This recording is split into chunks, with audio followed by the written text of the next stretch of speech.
네이버의 입장과 판단을 기다릴 것이 아니라 우리 기업을 보호하고 한일 관계에 미칠 파장을 조기에 차단하기 위해서라도 적극적으로 나서야 합니다.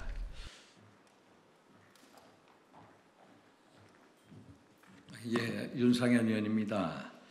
저는 오늘 급박하게 돌아가고 있는 라인야오 사태에 대해 한일 양국 정부의 신속한 대응을 촉구하기 위해 이 자리에 섰습니다. 라인야오의 최고 경영자가 네이버와 위탁 관계를 순차적으로 종료해서 기술적인 협력 관계에서 독립을 추진하겠다라고 입장을 낸 데 이어 이사회의 한국인 유일한 임원을 배제하면서 라인야오가 완전히 네이버 축출에 나섰다라는 지적입니다.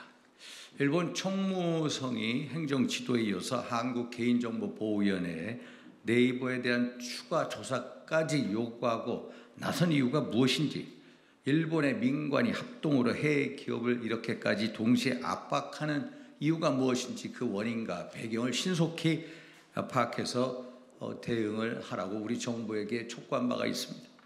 지난주 저는 이 자리에서 우리 정부 민관 또 국회가 참여하는 범정부 TF를 구성하자 제의한 바가 있습니다.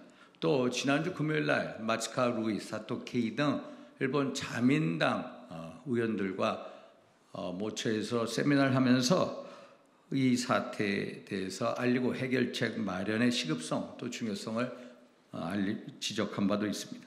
그러나 아직까지 실질적인 조치가 취해지지 않고 있습니다. 결국 일본 정부의 압박을 받아온 라인야오가 네이버의 이제 축출에 나선 것입니다.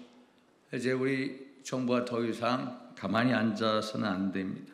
네이버의 입장과 판단을 기다릴 것이 아니라 우리 정부가 해외 진출한 우리 기업을 보호하고 한일 관계에 미칠 파장을 조기에 차단하기 위해서라도 적극적으로 나서야 합니다. 해킹 사고에 대해서 일본 정부가 원인 분석, 재발 방지에 나서는 것은 당연한 일입니다만 보안 조치나 벌금 등 페널티가 아닌 지분 정리까지 요구하고 나선 것은 한마디로 지나친 압박입니다. 결국 일본 정부가 이번 사태를 심각하게 여기고 있는 이유가 물론 일본 국내적으로 개인정보 보호에 대해서 초민감할 뿐만 아니라 해킹의 주체가 북한, 중국 등 적성국으로 보고 있는 것은 아닌지 확인해 볼 필요성이 있습니다. 그래서 저는 우리 정부와 일본 정부 네이버와 함께 진상을 파악하기 위한 공동조사에 나서야 한다고 주장합니다. 만에 하나 해킹 사고에 적성국들이 관여한 정황이 나온다면 우리 정부가 일본 정부와 함께 신속히 빨리 대응 조치를 취해야만 합니다. 미래지향적인 한일 관계를 위해서도 이번 문제는 양국 정부가 머리를 신속히 맞대어야 합니다. 공동조사를 통해 진상을 밝히고 이번 사태로 혹시나 오해들이 있다면 빨리 불식시킬 수 있도록 신중하고 합리적인 해결책을 모색해 나가야 합니다.